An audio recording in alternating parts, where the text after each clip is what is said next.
వైజాగ్ ఎంపీగా లేకపోతే నెల్లూరు ఎంపీగా ఇట్లా కంటెస్ట్ చేసినటువంటి సందర్భాలు. మొన్న కూడా ఆయన ఇన్ఛార్జిగా వేసినట్టున్నారు కదా నేదురుమల్లి జనార్దన్ కుమార్ రెడ్డి. అదే వెంకటగిరికి వేశారు. ఆ వెంకటగిరి సీటు అనిల్ కుమార్ యాదవ్ అడుగుతున్నాడు.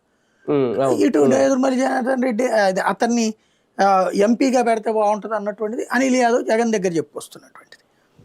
నర్సరావుపేట పార్లమెంటు సీట్కి ఎత్తుక్కోవాలి ఇప్పుడు అక్కడ. ఇట్లాగ రకాలు ఉన్నాయి, ప్రతి దాంట్లో కూడా పాజిటివ్స్ ఉన్నాయి, నెగిటివ్స్ ఉన్నాయి. సరిగ్గా ఆచరణ ఏంటి అన్నటువంటిది చూసుకోవాలి. కొన్ని తేడాలు ఉంటాయి, కొన్ని సక్సెస్లు నడుస్తుంటాయి. కిందసారి 80 మందిని మార్చి దెబ్బతిన్నాడు జగన్మోహన్ రెడ్డి.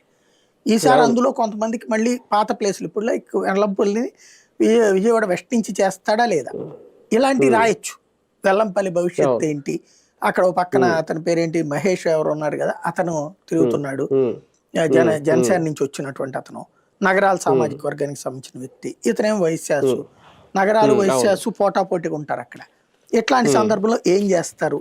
వాస్తవంగా వైశ్య సామాజిక వర్గం నుంచి వీళ్ళ దాంట్లో ఉన్నటువంటి ఏకైక నాయకుడు వెల్లంపల్లి, అతన్ని పక్కన పెట్టి చేస్తారా? అతని కిందసారి అనవసరంగా సెంట్రల్కి తీసుకెళ్లారు. అతన్ని అక్కడ పెడితే ఎట్లా ఉంటుంది? ఇప్పుడు సెంట్రల్ నియోజకవర్గంలో రంగా గారి అమ్మాయి పేరు వినబడుతుంది. రాధా కాకుండా రంగా గారి అమ్మాయి పేరు, లేకపోతే మల్లాది విష్ణుకే ఇస్తారా?